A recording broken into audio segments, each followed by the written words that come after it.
you might see it more often than me, but I've definitely heard the offer of exposure as payment to Hmm. maybe from writers to artists, or maybe from smaller publishers to a collaborative team. Hmm. Is that something? Do you still see that on your end? I And I how? still yeah, I still see it, and I always, well, almost always caution my clients against accepting exposure as a form of payment, or even offering exposure as a form of payment, because exposure is exposure is a myth. There is no such thing, especially when you're talking about a situation where, because exposure as payment hinges on several different factors that do not make sense logically. The factors are: one, the book that you're working on is guaranteed to be a success. And since no book is guaranteed to be a success, that statement is false in the first instance. Second, that the book will be so successful that your name will be associated with this book, and then people will want to hire you. That is also not necessarily correlated, because a very successful book doesn't necessarily mean that people are going to know who made the book. For example, Saga was extremely successful. I have no idea who the inker on Saga was, or who the letterer on Saga was. I just know Saga was really successful. So the Yeah. idea that exposure is going to get me more work doesn't logically follow. And three, if you're actually if you are willing to not get paid for the first job, there's nothing that's saying the next person who wants to hire you is going to offer you a lot of money. He may offer you the same amount, zero. So now you have set the precedent of not being paid for your work. And in the 21st century, where everyone has a platform, everyone has social media, if the your only goal is to get your name out into the industry, you will be much better served just making your own book. Now you don't have to take exposure as a form of payment. Now, that's having said all of that, and really like taking a huge swipe at the idea of exposure. Exposure is not the same as credit, because you should always get credit for the work that you do, no matter what it is that you're doing in a comic. So if you're the colorist for a comic, your name should be put on the masthead with the colorist, like everything else, because over time you could use your credit to build your portfolio that you can actually then take out and get more work.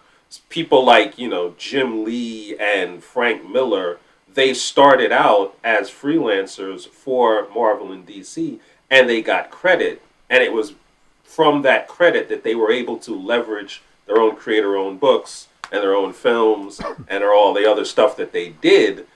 But they didn't just get their name on the book. They got their name on the book, and they got a page rate, which is what I advise most of my clients to get. Right, I would say at minimum, right? Or if we substituted the page rate for a split of the royalties Yes. or the IP, there's Hmm. multiple Absolutely. avenues, and it all depends on what works for the team at the time.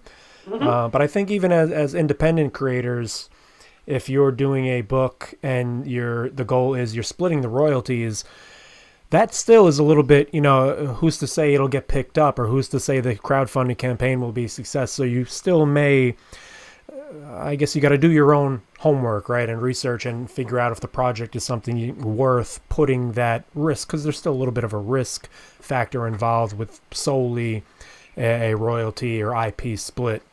Yeah, that is the one of the things that, as a freelance comic book creator, you have to look at the potential of a particular book and say to yourself, well, if I work on this book, A, can I actually live with the idea that the book may not make any money?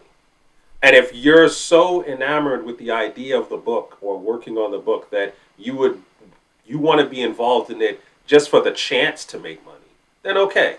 Then you know what you're getting into, and that's fine. But you're not still not working for exposure. You're working for a chance to get some revenue. And Right. if you're working on a book where you're almost positive there's going to be, revenue down the line, it may make more sense to take a piece of that later than a flat fee up front. For example, if you found yourself as the designer for that Keanu Reeves book Berserker, okay, Berserker's gonna make money. So just if they're trying to offer you percentages, just take that because you know that's going to make some money. That's fine. And the other thing is if you are especially if you're a freelancer, you have multiple projects that you're working on, it might make sense to get a couple of them that you think have long-term potential and be involved in those from an ownership standpoint because you have other jobs that are paying your bills on a week to week, month to month basis so that there's at least you have something out there that has like it would be a long-term investment.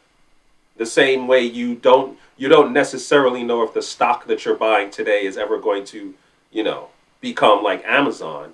You don't necessarily know if this book is going to hit or that book's going to be made into a TV show.